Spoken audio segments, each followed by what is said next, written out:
La vie que vous menez cache la lumière que vous êtes. Moi, je t'invite dans un monde nouveau, fait d'autres temps, d'autres cieux,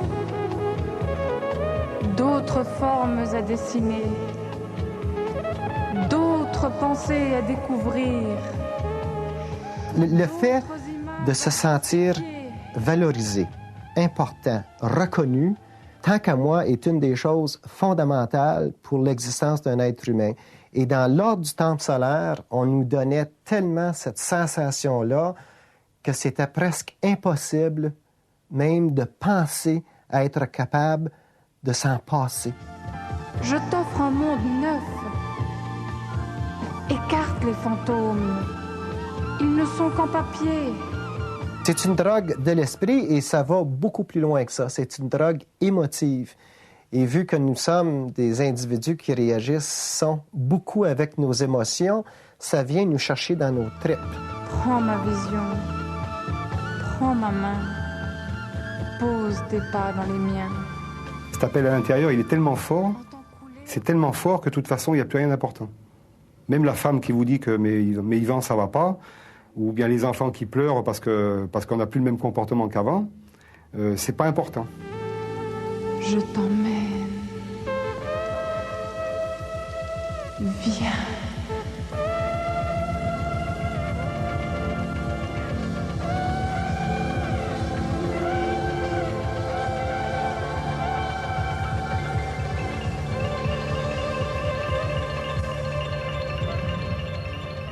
J'ai téléphoné à mes amis et je leur ai dit où je me rendais. La plupart ont pensé que j'étais folle et que je ne devais pas partir. Je leur ai juste répondu que je devais le faire.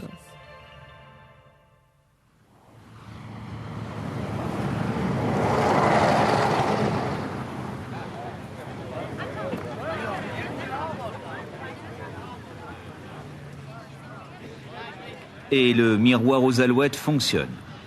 La chaleur, la lumière, la communion, la fusion font tourner la tête du nouvel adepte. La séduction est totale. Je sais qu'il y avait un merveilleux sens de la communauté, une véritable loyauté, une franche camaraderie. On a vécu des moments merveilleux. On s'est fait des amis incroyables. Durant cette période, nous étions tous très heureux d'être ensemble. On avait l'impression de travailler sur les mêmes choses, d'être sur la même longueur d'onde, entre guillemets. Oui, on était heureux, on vivait les mêmes choses, on avait les mêmes discussions, on était d'accord sur tout, tous ensemble. Donc évidemment, c'était un bonheur, c'était certainement un bonheur.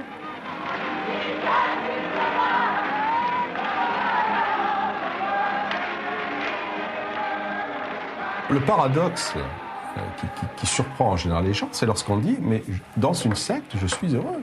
Et c'est tout à fait normal. La secte agit comme une famille de substitution. Ça agit comme un groupe de réconfort. Alors c'est bien évident qu'ensuite, il y a un prix à payer. On doit travailler, on doit faire des courbettes devant le gourou, on doit faire des prières, etc., etc. Mais c'est le prix que l'on paye pour une psychothérapie au quotidien et pour une forme d'accueil familial au quotidien. Jusqu'à mon entrée dans la secte, je n'avais pas vraiment de raison de vivre. J'avais l'impression de ne pas avoir ma place dans ce monde, de ne pas savoir à quoi je devais servir. Je manquais de confiance en moi. En rejoignant Home, j'ai trouvé une raison d'être, un but à mon existence. Je me suis sentie utile. J'étais heureuse et je rayonnais.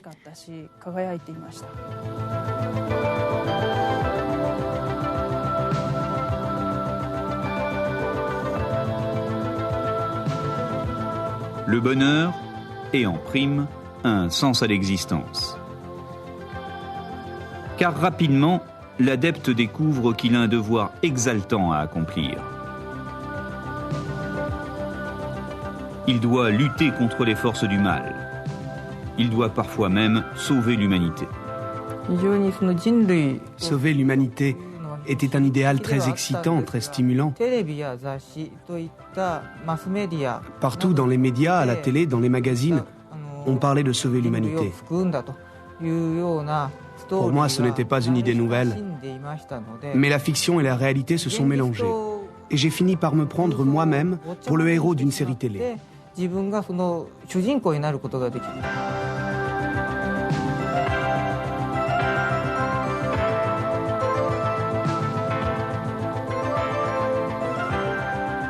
Sauver l'humanité, comment? Par justement notre pureté intérieure, par nos pensées positives de construction, de régénération. Donc nous étions les sauveurs de l'humanité, par tout le rayonnement qu'on pouvait avoir.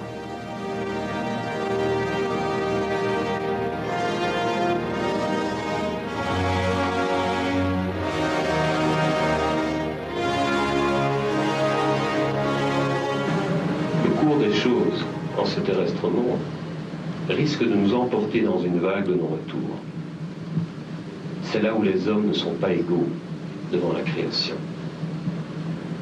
Est-ce qu'il n'y aurait pas une différence entre les hommes et puis peut-être des gens qui ont quelque chose de plus? Évidemment, ceux qui ont quelque chose de plus, ce sont les adeptes. Pour les isoler du monde, on leur fait croire qu'ils sont différents des autres, qu'ils appartiennent à cette élite de l'humanité seule capable d'accéder à la vérité suprême. Et l'élitisme est une ivresse à laquelle il est bien difficile de résister.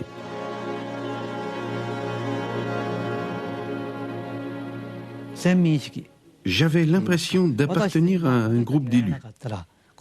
Si nous ne sauvions pas le Japon et le monde, qui d'autre allait le faire à notre place? Quand j'étais avec Koresh, c'était excitant de penser, voilà, je suis parmi des milliards d'hommes sur Terre, et moi, j'ai été élu pour être dans l'entourage d'un des leaders de cet ordre nouveau. Nous étions l'élite. Il n'y avait rien au-dessus de nous. La secte fonctionne en disant, vous êtes les meilleurs, à l'extérieur, ce sont des crétins. Ce sont ceux qui n'ont pas compris. Vous avez la vérité révélée, à l'extérieur, ils sont dans l'obscurité. Vous êtes les plus forts, à l'extérieur, ils sont plus faibles. Vous êtes ceux qui détenaient la vérité suprême, eux, ils sont dans l'obscurité, ils marchent dans les ténèbres. Évidemment, l'ego joue un rôle primordial en ce qui me concerne. Le fait d'être considéré différent des autres, supérieur aux autres, d'avoir accès à des révélations que le commun du mortel n'aurait jamais accès, tout ça venait me donner une surestime de moi et j'étais dépendant, mais totalement dépendant de ces individus-là qui me flattaient pour mon identité personnelle à ce moment-là. Et pour renforcer la conviction des adeptes, tous les moyens sont bons, même les trucages. Et souvenez-vous, le Graal, Melchisédek. Les cérémonies de l'ordre du Temple solaire, pour les plus fidèles, se terminent avec l'apparition du Graal. Bien sûr, les adeptes ignorent tout des trucages qui leur permettent de voir en vrai une telle apparition. Des trucages fort utiles pour masquer les dérapages des gourous. Ainsi, lorsque Joe Dimambro met enceinte par accident une de ses adeptes, il fait croire au miracle et annonce la venue du futur Messie. Lors d'une cérémonie, il organise une véritable mise en scène et féconde la future maman du bout d'une épée. La réalité, évidemment, est moins poétique. Si on prend cette épée, de ce côté-ci, qui a une apparence complètement ordinaire, on retourne l'épée, on se rend compte qu'au bout, il y a une petite lumière rouge. Vous avez un fil qui court tout le long de l'épée. Vous arrivez à un interrupteur et une pile. Bricolage archaïque, mais suffisant pour faire croire à l'Immaculée Conception. L'enfant, une petite fille appelée Emmanuelle, grandira dans le respect et la dévotion des adeptes. Personne n'aurait eu l'idée de mettre en doute quoi que ce soit, de toute façon. D'en faire part, surtout. Parce que alors là, si on pouvait avoir un doute, on était tout de suite des exclus, quoi. Sister Ingram.